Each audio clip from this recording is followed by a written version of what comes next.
During the night of December 2nd, 1985, a handful of witnesses from varying states, countries, and provinces would report a celestial event undocumented by most astrologists at the time, including those of the IAU, the International Astronomy Union.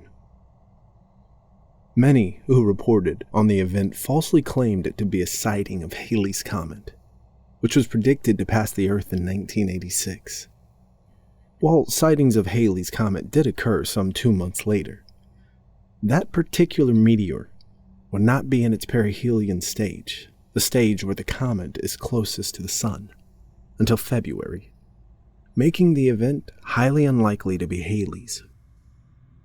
Furthermore, cited reports suggested that the celestial body dove toward the Earth at a steep angle, with an estimated trajectory directed at somewhere in northern Canada, something that Halley's Comet has never done, given its documentation dating back to 240 BC and an upcoming visit in 2062. While many cite the 1758 apparition of Halley's Comet on Christmas Day as a logical explanation as to the December 1985 sighting, others have concluded these claims to be inaccurate, citing the logic as misleading. Other theories as to the celestial being's identity cite anything from meteorites to UFOs, with some explanations being logical and others being downright science fiction. According to an obscure, regionally based newspaper from the territory of Nunavut, Canada, one eyewitness offered a rather unorthodox explanation. Upon entering a clearing in the middle of the boreal forest in North Canada, 58-year-old Nunavut resident and local hunter Arthur Christie noticed a crater in the earth, which he claimed was created by the formerly overhead celestial object, which he assumed to be Halley's Comet. After approaching the crater, the hunter noticed a rather large deer amidst the smoldering hole.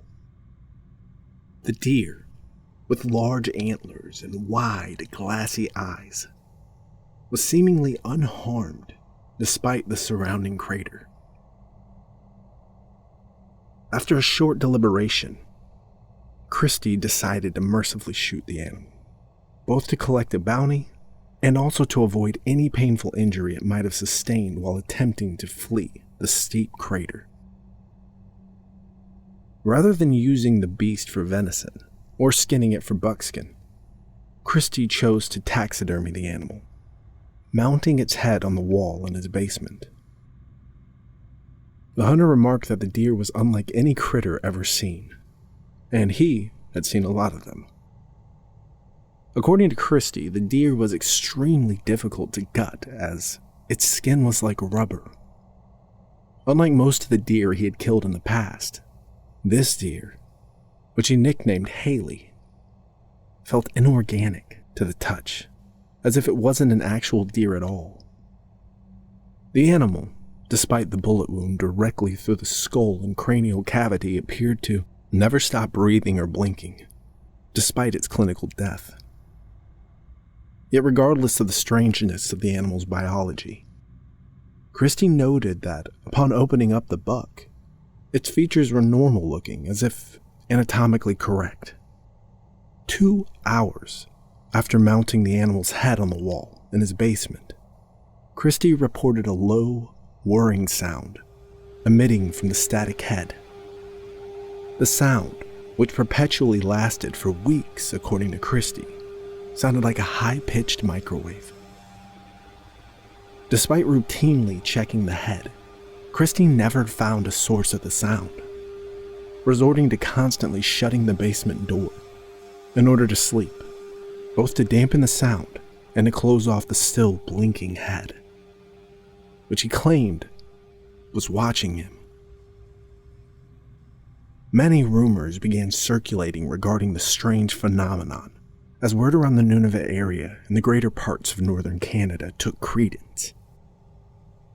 In the face of all the attention the mysterious head was garnering, Christie refused to publicly show off the deer, being the private and isolated man that he was. Many assume that, due to his media resistance, Christie was likely a fraud. However, the hunter offered a different explanation. "It might be a satellite," Christie claimed. "He's been watching us. I don't want to hurt anybody." Christie reportedly locked the basement to his home in Iqaluit. When asked about where he supposed the deer-shaped satellite originated, Christie shrugged. "I think something smarter than us made Haley." "Why?" "Oh, wish I knew." Many who heard about it at the time began relating the story of the spacebound deer to the Christmas celebration, given the convenient timing of the incident. Using the 1823 book The Night Before Christmas as a source of inspiration, the rather off-color comparison sparked the nickname Comet to be exchanged for Haley, alluding to a name given to one of Santa's legendary reindeer. Though the interest in Comet only grew in the small town of Iqaluit in the greater Nunavut area, the story would take one final, sharp and unexpected turn. Arthur Christie was reported missing on December 25th, 1985. The local Iqaluit police commented that foul play was an unlikely possibility, as there was no evidence of a break-in. No theft was reported from Christie's residence, except for the disappearance of the Comet head, which was never discovered. Some claim that Christie fled with the taxidermized animal, fearful to be discovered as a scam artist. Others believe Christie was abducted, having been targeted by Comet's creator or creators. Who or what might have taken Christie remains a mystery to this day, as Arthur Christie was never seen again. Moreover, many who believe in the more fantastical theories surrounding the celestial deer, such as its ties to the legend of Santa Claus, believe Comet was not the only one in existence.